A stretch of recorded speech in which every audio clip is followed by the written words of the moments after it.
काल काहीच फारसं शूट करणं झालं नाही. आता फक्त 8 वाजलेत, आम्ही मस्त रेडी आहोत आणि नाही एवढा कंटेंट नाही होणार. अच्छा आवडल्याशिवाय निघता येणार नाही. मला हे करावं लागेल कारण की काय कुठे जाणार आहोत ते माहित नाही, पण आम्ही रेडी. गरम देत आहे. अगं प्लीज हे कापी द्या कडे.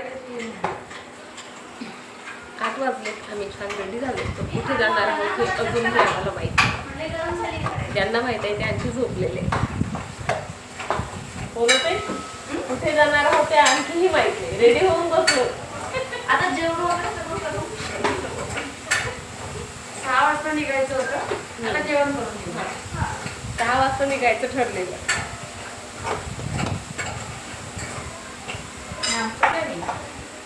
आमचं नाही. आमचं प्लॅनिंग नाही, त्यांचं प्लॅनिंग. आणि बरं ना काही कमी जास्त झालं की त्यांच्यावर ढकलता येतं. बरोबर.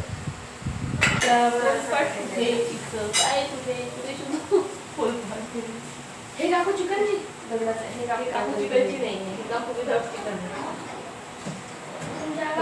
इथेच आहे बघ पोलू पाटणी शोधत.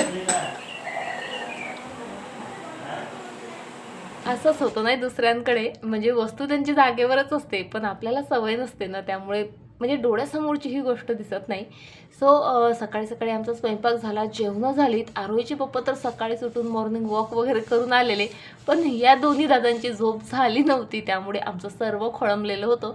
फायनली ते उठलेत आणि आता 11 वाजून गेलेत आणि इथे आमचं फक्त डिस्कशनच चाललं आहे की आम्हाला कुठे जायचं आहे.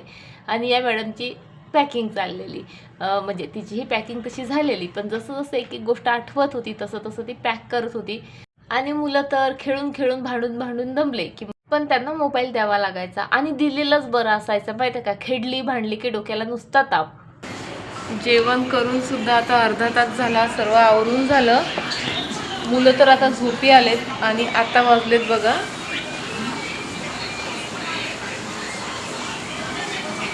11:30 वाजलेत. आता आणखी जी आहे आमची गाडी येऊन पण थांबलेली आहे, पण माहीत नाही आम्ही का निघालेलो नाही. आणखी भरपूर डिस्कशन झालं. सुरुवातीला सापुतारा ठरलं, त्यानंतर स्टॅच्यू ऑफ युनिटी आणि बऱ्याचशा गोष्टी, आणि फायनली आम्ही चाललेलो आहोत आता उज्जैनला. म्हणजे महाकालचं दर्शन यावर सर्वांचं एकमत झालं. आणि माझी तर भरपूर दिवसांची इच्छा होती आणि ती मी नेहमी आरोहीच्या पप्पांना, माझ्या मैत्रिणीला बोलूनही दाखवत होती की मला पुन्हा एकदा उज्जैनला जायचं आहे. तसं मागच्या वर्षीच आम्ही जाऊन आलेलो. सो आम्ही आता चाललो बाय कार. ॲक्च्युली बघा तुम्हाला दिसत असेल इथे फक्त आम्ही बायका आणि आमची चिल्लर पार्टी आहे. आम्हाला त्यांनी एक कार भाड्याने करून दिली ॲक्च्युली, आणि ते स्वतः एक कार ड्राईव्ह करत जे आहेत उज्जैनला निघालेत. म्हणजे त्यांना थोडाही आमचा किंवा आमच्या मुलांचा डिस्टर्बन्स नको होता आणि त्या मित्रांना क्वालिटी टाईम स्पेंड करायचा होता, म्हणून ते एका गाडीत गेलेत आणि आम्ही सर्वजणी एका गाडीत गेलो. मुलांनी एवढा त्रास दिला विचारू नका. आणि मला स्पेशली कारचा प्रॉब्लेम आहे. मला कारमध्ये मळमळ खूप होतं. त्यात आणखी काचा जर उघड्या नसल्या, AC चालू असली की मग विचारू नका. पूर्ण रस्त्याने मी ओमेट करत आली आणि सतत झोपून आली. इथे फक्त आम्ही 10 मिनिटाचा ब्रेक घेतला कारण मुलं भरपूर कंटाळली होती, त्यांना भूक लागली होती. सो सर्वांनी बरंचसं समोसा कचोरी वगैरे घेतलं, पण मी फक्त राजगिऱ्याचे लाडू खाल्लेत. आईस्क्रीम वगैरे तर मी म्हणजे बऱ्यापैकी कमी केली, जसं शेअर केलं आहे तुमच्यासोबत. त्यानंतर पुन्हा इथे जे आहे आम्ही एक स्टॉप घेतला कारण सहनच होत नव्हतं, इतकं जास्त जे आहे मला वोमिटिंग आणि मळमळ वगैरे होत होती. त्यामुळे मध्ये आम्ही असे स्टॉप घेत म्हणजे मोकळी हवा घेत जे आहेत फायनली जे आहे उज्जैनला पोहोचलो. आता इथे हा सूर्यास्ताचा सनसेट तुम्हाला दाखवायचा मी अफाट प्रयत्न करते आहे, पण माझ्या मोबाईलची क्वालिटी काही फारशी छान नाही, तरी इतका जो आहे मी कॅप्चर करू शकले. उज्जैनला पोहोचल्यानंतर सर्वात आधी आम्ही जेवण केलं, रूम केलं आणि झोपी गेलो. आम्हाला खरंच झोपायचं नव्हतं. रात्री महाकाल लोक फिरायची मज्जाच वेगळी आहे आणि मागच्या वेळेसही पिऊला बरं नसल्यामुळे आम्ही ते म्हणजे बघितलं होतं पण पूर्ण नाही बघता आलं, मोकळेपणाने नाही बघता आलं. पिऊची काळजी घेत जे आहे ते फिरलोत आम्ही. त्यामुळे आत्ता जाऊयात असं ठरलेलं, पण माणसांनी म्हणजे स्वतःही गेले नाहीत, आम्हालाही जाऊ दिलं नाहीत.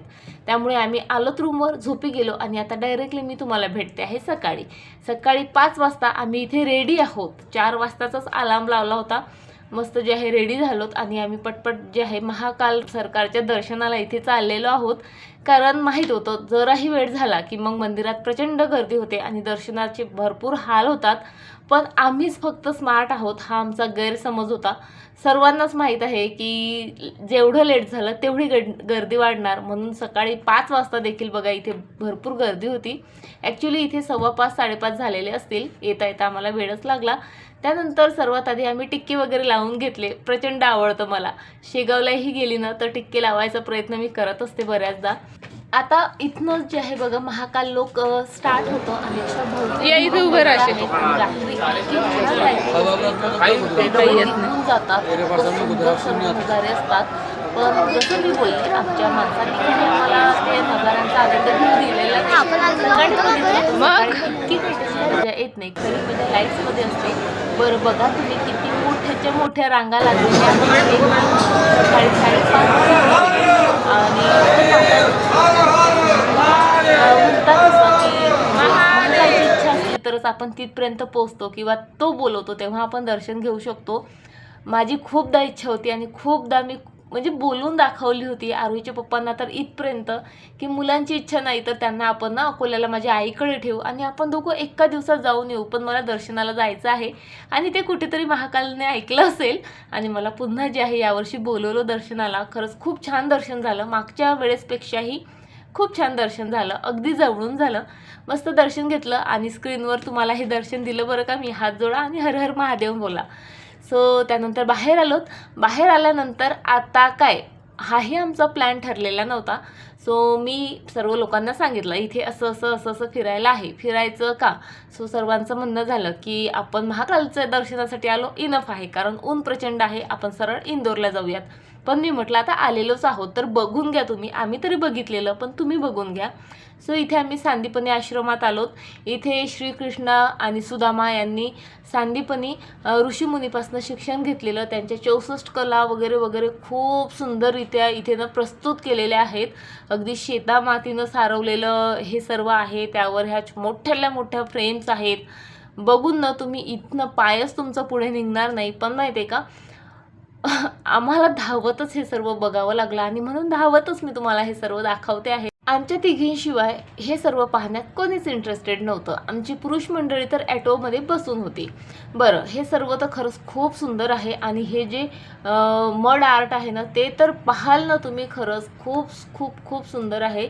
आणि ते सर्व फिरलो आणि इथे आणखी एक महादेवाचं मंदिर आहे. त्यानंतर कृष्णाचं मंदिर आहे आणि खूप मस्त आहे. सांदीपनी ऋषीचं मंदिर आहे आणि जे महादेवाचं मंदिर आहे ना असं म्हणतात इथे हरिहर भेट बघा आपण पूजा करत असतो 4 वाजता. सो हरिहर मिलनचं जे आहे ना ते इथे झालेलं आहे. तेव्हा सर्व म्हणजे ते मिलन झालं ना तेव्हा सर्व देवी देवता उभे राहिले होते म्हणतात. म्हणून नंदीही उभा राहिला होता. एरवी आपण इतर मंदिरांमध्ये बघतो नंदी बसलेल्या अवस्थेत असतो पण या मंदिरामध्ये नंदी जो आहे 4 पायांवर उभा आहे. सो तिथे दर्शन घेतलं. म्हणजे तिथली खासियत मी तुम्हाला सांगितली थोडक्यात. त्यानंतर इथे मंगलग्रह मंदिरात आलो. इथे मंगळ ग्रहाचा जन्म झालेला असं म्हणतात. इथला आजूबाजूचा परिसर खूप खूप खूप सुंदर आहे. सो दर्शन घेतल्या आधी सर्व मंदिर फिरून घेतलं आणि इथे श्राद्धाच्या वगैरे पूजा घातल्या जातात बरं का. त्यासाठी खरं तर हे मंदिर फेमस आहे. सोबतच एक मोक्षधामसुद्धा आहे. मागल्या वेळेस जेव्हा मी उज्जैनला गेली होती तेव्हा तोही दाखवला होता. पण यावेळेस आम्हाला या लोकांनी जास्त फिरूच दिलेलं नाही त्यामुळे आत्ता काही मी तुम्हाला जास्त तो दाखवू शकले नाही. त्यानंतर आलो आम्ही कालभैरव मंदिरात आणि असं म्हणतात जर तुम्ही कालभैरव देवाचे जर दर्शन घेतलं नाही तर मग तुम्हाला महाकालचं दर्शनही पावन होत नाही. सो त्यामुळे तुम्ही जर उज्जैनला महाकाल यांच्या दर्शनाला आले तर कालभैरवांचं दर्शन घ्यायला विसरू नका. आणि इथे आणखी एक प्रथा आहे माहिती आहे का, इथे देवाला दारू चढवल्या जाते. मागच्या वेळेस आम्ही चढवली होती ते माझ्या म्हणजे मनाच्या विरुद्ध जाऊन यांनी केलं होतं पण यावेळेस त्यांना माहीत आहे मागच्या वेळेस मला आवडलं नाही. सो यावेळेस त्यांनी ते करणं टाळलं. दर्शन मात्र इतक्या घाई गडबडीतही छान शांततेत झालं. ते लोक हकलतात पण माझं ना प्रत्येक वेळेस त्यांना बोलणं असतं की आम्ही इतके आणि इथपर्यंत येतो, इतके लांबून येतो, तुम्ही आम्हाला डोळे भरून देव बघू तरी द्या रे. सो म्हणजे इतकं कळकळून सांगितल्यावर तेही जरा ऐकतात. त्यानंतर गडकालिका मंदिरात आलोत आणि इथे काहीतरी वेगळंच पाहायला मिळालं. संपूर्ण मंदिरावर लोकांनी आपले विश लिहिलेल्या होत्या पेनाने कशाने. पण आम्ही जरा स्मार्ट आहोत, तुम्हाला तर माहीत आहे. आम्ही मंदिर अजिबात घाण केलं नाही. आम्ही आमच्या मनातल्या इच्छा फक्त बोटाने जे आहेत तिथे लिहून काढलं, कारण माहीत आहे देवाला आपण कसंही लिहिलं कसंही बोललं तरी कळतं. सो आम्ही रूमवर आलो, पटपट जे आहे जरा फ्रेश झालो, अर्धा तास आराम केला आणि फायनली आत्ता येऊन पोचलोत आम्ही इंदोरला. आणि हे काय आहे तुम्ही मला नक्की कमेंट करून सांगा. तुम्ही जर बघितलं असेल तर तुम्हाला नक्कीच माहीत असेल.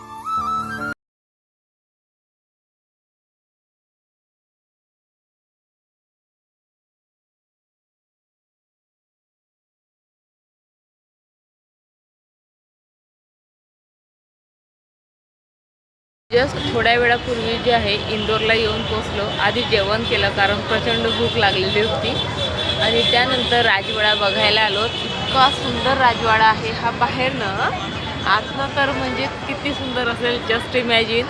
पण आमचं बॅड लक, दरवाजावरच नोटीस लिहिलेली आहे की दर सोमवारी राजवाडा बंद असतो. याची आम्हाला खरंच काहीच कल्पना नव्हती आणि खूप सुंदर आहे, पूर्ण दगडाचा बांधलेला आहे. घुरायला किती वेळचा बरोबर ना आपलं काय कसं वाटलं तुला राजवाडा? बाहेर नसते एवढा सुंदर आहे, आतनं किती असेल नाही? ठीक आहे. एक लाईटला गेला, हां वर बी लाईटला गेला, पूर्ण लाईटला गेला, वर बी लाईटला गेला, वरच्या वर बी लाईट. पूर्ण दगडाचं बांधकाम आहे. इतकं सुंदर दिसतंय ना बाहेरनंच. काश आपल्याला आत जायला मिळालं असतं. पण नाव कुठे तर काय करू शकतो. बहुत बॅड लक आहे महाराज. जेवण केलं, मला तर ब्लॉगही करावंसं नाही वाटत आहे, इतकं ऊन आहे तुम्हाला सांगते. आणि नुसतं प्रवास होतोय. 4,000 प्रवास होऊन गेले. 4,000 रुपये असेच गेले आमचे. पण हां ठीक आहे. पण हा राजवाडा जर कुठे स्नो सिटी जायचं, हे 4-5 किलोमीटर काय तिथे ॲक्टिव्हिटीज आहे पण आम्हाला.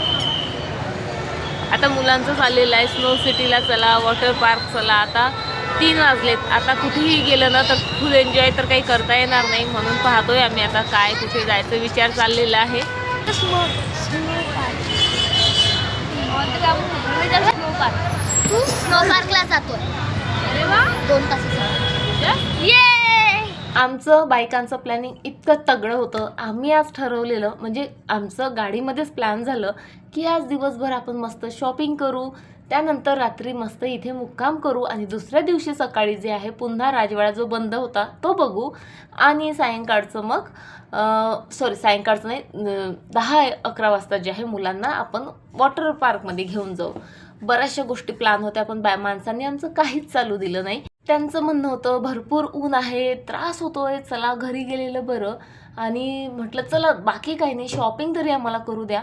सो बऱ्याचशा गोष्टी बघितल्या, बरेचसे ड्रेस बघितले. इव्हन एका ठिकाणी तर 2 ड्रेस त्या व्यक्तीने मला पॅक करून दिले आणि आरोहीच्या पप्पांनी पैसे हातातनं काढले. तर माझी ही फ्रेंड हीच वैशू मला बोलली, स्नेहाताई आपण समोर बघू ना, एकाच दुकानात काय बघायचं आणि घ्यायचं, आपण इंदोरला आलेलो आहोत, भरपूर गोष्टी एक्सप्लोअर करू त्यानंतर घेऊ. आणि यामुळे काय झालं, तेलही गेलं, तुपही गेलं आणि हातात आलं काय ते धुपाटणं. तशी काहीशी माझी कंडिशन झाली. मला काहीच मिळालं नाही, इव्हन कोणी काहीच खरेदी करू शकलं नाही, कारण इतकी मोठी सिटी, इतकं काही पाहायला, त्यामुळे डोळे ना अशी भिरभिरत होते. हे घेऊ ते घेऊ, या दुकानात जाऊ का त्या दुकानात जाऊ, आणि असं करता करता लगेच वेळ निघून गेला. 1-1.5 तास कुठे गेला कळलंच नाही. आणि बरोबर 4-4:30ला आम्ही स्नो सिटीला येऊन पोचलो. आता इथे आल्यावरही इतकं जास्त आमचं कन्फ्युजन चाललेलं, म्हणजे तिथपर्यंत आल्यावर देखील आमचं ठरलेलं नव्हतं की आम्हाला खरंच स्नो सिटीमध्ये जायचं आहे, एन्जॉय करायचं की नाही. कारण माहीत होतं बर्फात आपण जास्त वेळ नाही एन्जॉय करू शकणार. तेच जर आपण वॉटर पार्कला केलं तर दिवसभर आपला मस्त एन्जॉय करण्यात जाणार आहे. म्हणून इथे येऊन आम्ही बऱ्याच वेळ विचार केला. त्यानंतर आमची माणसं, जसं मी बोलले, वेगळ्या कारमध्ये होती, ती यायला वेळ लागला. त्यानंतर मग पुन्हा डिस्कशन झालं आणि फायनली आमचं ठरलं की म्हणजे त्यांचं बोलणंच तसं होतं की आपण मुक्कामी राहणारच नाही, तुम्हाला कोणी सांगितलं मुक्काम आहे आपला आजचा इंदोरला. आणि फायनली मग आम्ही स्नो सिटीसाठीच अशा प्रकारे जे आहे रेडी झालात. हा ड्रेस फीमध्येच जो आहे इन्क्लूड असतो. स्नो सिटीची पर हेड फी असते 700 रुपये. ते आपल्याला सांगतात 1-1.5 तास तुम्ही खेळू शकता. सो मी तिथे आर्ग्युमेंट केलं माहिती आहे का, फक्त 1-1.5 तासच कसं तुम्ही एवढे पैसे घेतात. सो तो कंटाळून बोलला, तुम्हाला जितकं वेळ एन्जॉय करायचं मॅम ती जितकं वेळ करा. आणि त्याच्या चेहऱ्यावरची जी स्माईल होती ना, जरा कशी अशी खट्याळ, तेव्हा ती मला कळली नाही, पण आतमध्ये आल्यानंतर मला ते कळलं. इथे आपण 1-1.5 तास खूप खूप खूप झालात आपल्यासाठी, त्यावर नाही राहू शकत. -10 डिग्री जे आहे इथे तापमान होतं. सुरुवातीला जे आहे हातपाय गोठायला आले होते, मस्त वाटत होतं खरं तर, पण जास्त वेळ नाही आपण इथे एन्जॉय करू शकत. आपण जर सिमला मनाली जातो बघा, तिथेही बर्फ असतो, पण तिथलं वातावरण म्हणजे जरा कधीतरी ऊन येतं वगैरे वगैरे, त्यामुळे जरा कमी असतं टेम्परेचर. पण इथे सतत -10 डिग्री म्हणजे असतं. शिवाय आर्टिफिशियल बर्फ तो शेवटी, तर काहीच म्हणजे खरं सांगू का, पैसे वसूल मी याला म्हणणारच नाही.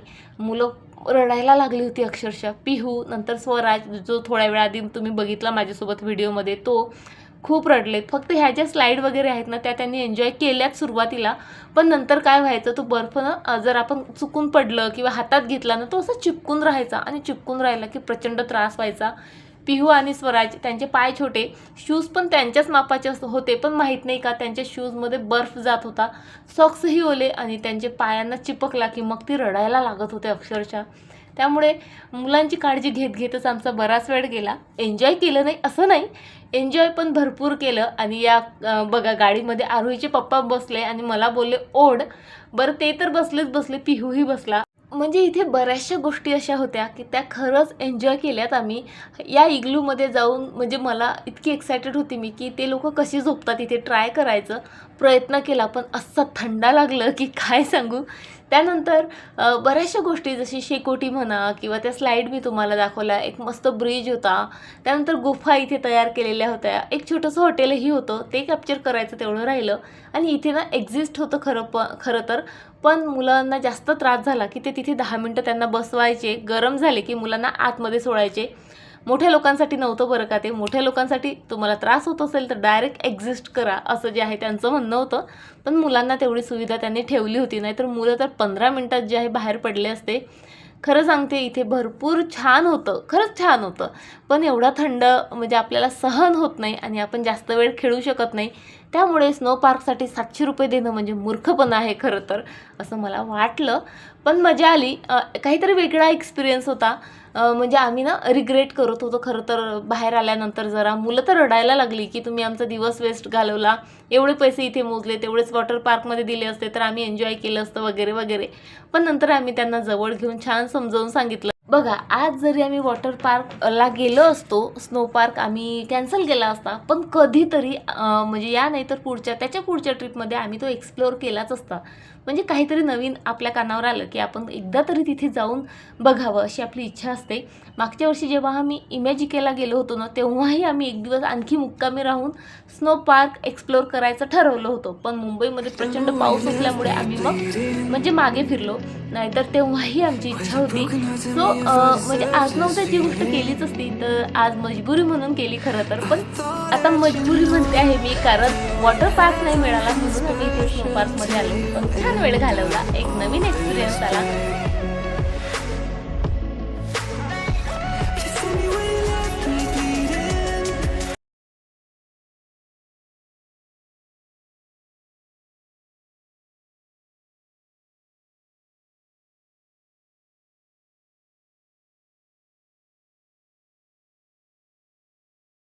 जवळपास 1 ते 1.5 तासाचे फक्त आम्ही या स्नो सिटीसाठी 700 पर हेड मोजले.